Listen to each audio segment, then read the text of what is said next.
હર હર મહાદેવ મિત્રો, આપ સૌ મિત્રોને મહાશિવરાત્રિની હાર્દિક શુભકામનાઓ। મિત્રો, પવિત્ર અને પાવન પર્વ મહાશિવરાત્રિનો તહેવાર તમામ શિવ ભક્તો માટે ખૂબ જ વિશેષ રહેવાનો છે।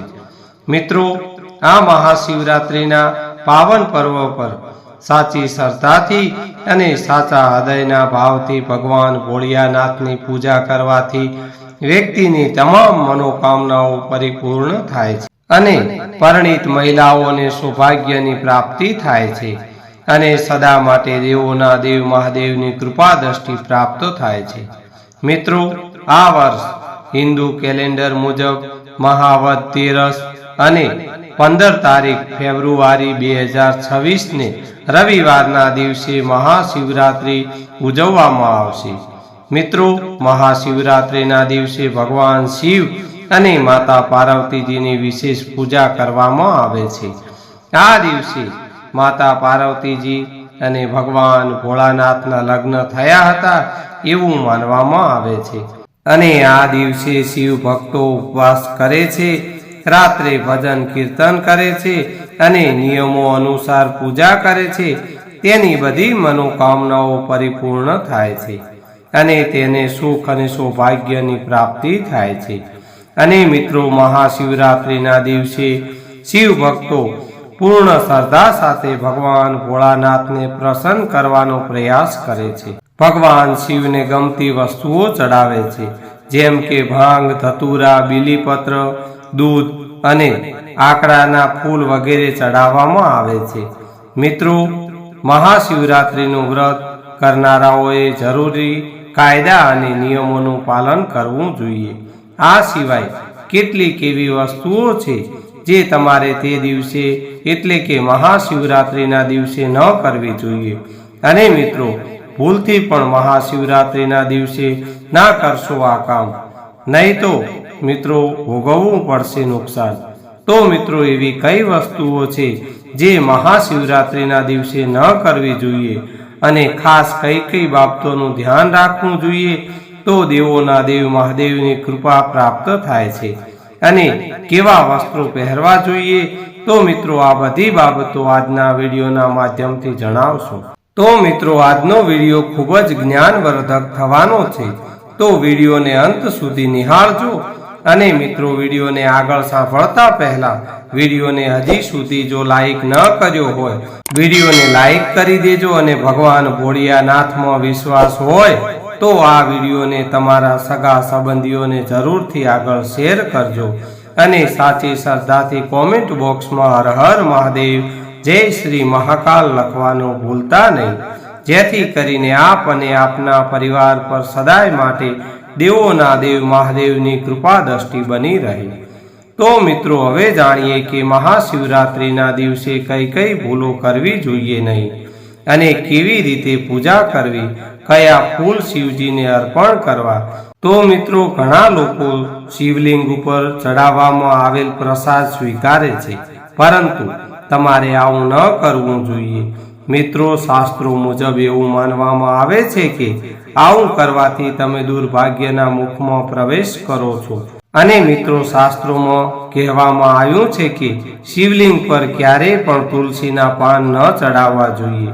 મિત્રો, ભગવાન શિવને ચડાવેલા પંચામૃતમાં પણ મિત્રો તુલસીનો ઉપયોગ ન કરવો જોઈએ અને મિત્રો, શિવલિંગ પર ચંપા અને કેતકીના ફૂલ ન ચડાવો, તેના બદલે તમે ભગવાન શિવનું પ્રિય ફળ ધતુરા, બીલીપત્ર, ભાંગના ફૂલ ચડાવવા જોઈએ। અને મિત્રો, ભગવાન ભોળિયાનાથને કેમ ચડાવવામાં આવે છે બીલીપત્ર તે પણ જાણીએ। તેની પાછળ પણ એક રસપ્રદ કથા છે।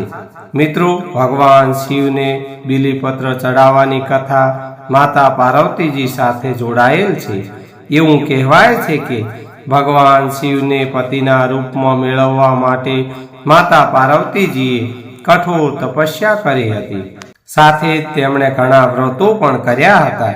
એકવાર ભગવાન શિવ બીલીપત્રના વૃક્ષ નીચે બેસીને તપસ્યા કરી રહ્યા હતા। માતા પાર્વતીજી જ્યારે શિવજીની પૂજા માટે સામગ્રી લાવવાનું ભૂલી ગયા તો તેમણે વૃક્ષ નીચે પડેલા બીલીપત્રથી શિવને ઢાંકી દીધા, જેથી ભગવાન શિવ ખૂબ જ ખુશ થયા અને પ્રસન્ન થયા હતા. ત્યારથી શિવજીને બીલીપત્ર ચડાવવાની પરંપરા છે એવું માનવામાં આવે છે. અને મિત્રો, ભગવાન શિવને કેવી રીતે ચડાવવા શિવલિંગ પર બીલીપત્ર? તો મિત્રો, મહાશિવરાત્રિના દિવસે સૌથી પહેલા 11 કે 21 બીલીપત્ર લઈ આવો. બીલીપત્રના કોઈ પણ પત્તા ખંડિત એટલે કે કપાયેલા કે તૂટેલા ન હોવા જોઈએ. ત્યારબાદ આ બીલીપત્રને શુદ્ધ પાણીથી સાફ કરી લો. પછી કટોરા કે કોઈ શુદ્ધ પાત્રમાં દૂધ લઈને તેમાં બીલીપત્રને શુદ્ધ કરી લો. ત્યારબાદ તેને ગંગાજળથી પણ શુદ્ધ કરી લો.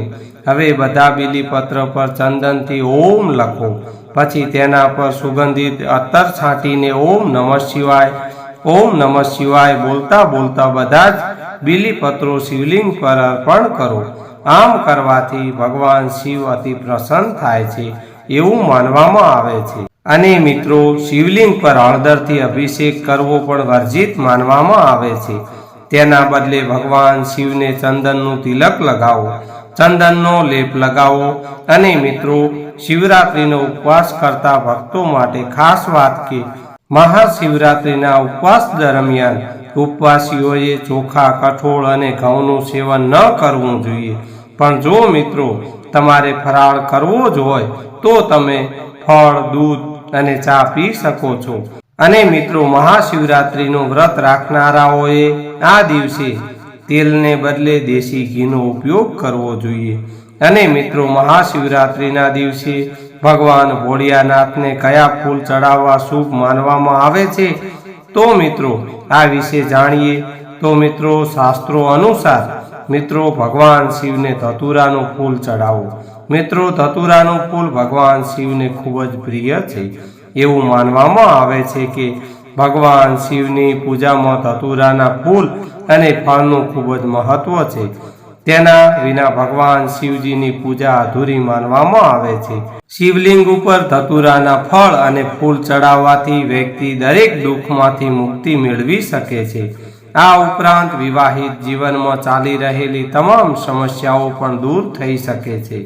આટલું જ નહીં, જો તમારી કોઈ ઈચ્છા હોય જેને તમે પૂરી કરવા ઈચ્છો છો તો શિવલિંગ પર ધતુરાનું ફૂલ અવશ્ય ચડાવો.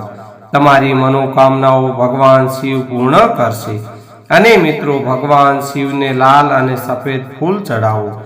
મિત્રો, શિવ પુરાણ અનુસાર ભગવાન શિવને લાલ અને સફેદ ફૂલ ચડાવો. એવું માનવામાં આવે છે કે આ ફૂલ ભગવાન શિવને અર્પિત કરવાથી મોક્ષની પ્રાપ્તિ થાય છે અને જીવનમાં ચાલી રહેલી સમસ્યાઓ પણ દૂર થઈ શકે છે. અને મિત્રો, ભગવાન શિવને ચમેલીના ફૂલ ચડાવો. જો કોઈ વ્યક્તિ વાહન સુખ મેળવવા ઈચ્છે છે પરંતુ વસ્તુઓ ખરાબ થઈ રહી છે તો તેણે મહાશિવરાત્રિના દિવસે ભગવાન શિવને ચમેલીના ફૂલ અર્પણ કરવા જોઈએ. તેનાથી વ્યક્તિ સર્વ સુખ પ્રાપ્ત કરી શકે છે અને સુખ અને સૌભાગ્યની પણ પ્રાપ્તિ કરી શકે છે. અને મિત્રો, ભગવાન શિવને ગુલાબનું ફૂલ અર્પણ કરો. મહાશિવરાત્રિના દિવસે ભગવાન શિવને ગુલાબનું ફૂલ ચડાવો. તેનાથી વ્યક્તિનું સ્વાસ્થ્ય સુધરે છે અને વિવાહિક જીવન પણ ખુશહાલ રહે છે. તેથી ભગવાન શિવને ગુલાબનું ફૂલ પણ અર્પણ કરવું જોઈએ. ભગવાન શિવને અળસીનું ફૂલ પણ અર્પણ કરો. મહાશિવરાત્રિના દિવસે ભગવાન શિવને અળસીનું ફૂલ ચડાવો.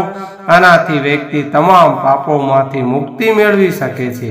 એટલું જ નહીં, અળસીનું ફૂલ ભગવાન શ્રી હરિ વિષ્ણુજીને પણ ખૂબ જ પ્રિય છે. ભગવાન શ્રી હરિને અર્પણ કરવાથી શુભ ફળ મળી શકે છે. અને મિત્રો, મહાશિવરાત્રિના દિવસે ભૂલથી પણ ન પહેરવા આ કલરના કપડાં. મિત્રો, ભગવાન શિવની પૂજા કરવા જાઓ છો ત્યારે લાઇટ કલરના કપડાં પહેરીને જાઓ. લીલા, પીળા, લાલ, નારંગી, સફેદ તેમજ બીજા કોઈ પણ કલરના કપડાં પહેરીને પૂજા કરવા જાઓ. પરંતુ મિત્રો, ડાર્ક કલરના કપડાં પહેરીને ભગવાન શિવજીની પૂજા કરવા જાઓ નહીં. અને ખાસ કરીને મિત્રો, કાળા કલરના કપડાં પહેરીને પૂજા કરવા જાઓ નહીં. મિત્રો, હિન્દુ પૌરાણિક કથાઓ અનુસાર ડાર્ક કલર શોક અને નકારાત્મકતા અને અંધકાર સાથે સંકળાયેલ છે. એટલા માટે શુભ પ્રસંગે ડાર્ક કલરના કપડાં પહેરવા જોઈએ નહીં. તો મિત્રો આપ સૌ શિવ ભક્તો પર દેવોના દેવ મહાદેવની કૃપા દ્રષ્ટિ સદાય બની રહે એ જ પ્રાર્થના સાથે આજનો વિડીયો અહીં પૂર્ણ કરીશું। તો મિત્રો હું આશા રાખું છું કે આજનો વિડીયો આપને પસંદ આવ્યો હશે, અને જો મિત્રો તમને આ વિડીયો પસંદ આવ્યો હોય તો વિડીયોને લાઈક કરજો અને તમારા અન્ય મિત્રોને પણ જરૂરથી આગળ શેર કરજો, અને અમારી ચેનલને પણ સબસ્ક્રાઇબ કરજો, જેથી કરીને આવા અવનવા વિડીયો જોવા આપને મળતા રહે। તો મિત્રો ફરી મળીશું એક આવા જ નવા વિડીયોમાં। ત્યાં સુધી આપ સૌ મિત્રોને મારા જય શ્રી કૃષ્ણ, જય રામદેવ પીર, જય માતાજી, હર હર મહાદેવ હર।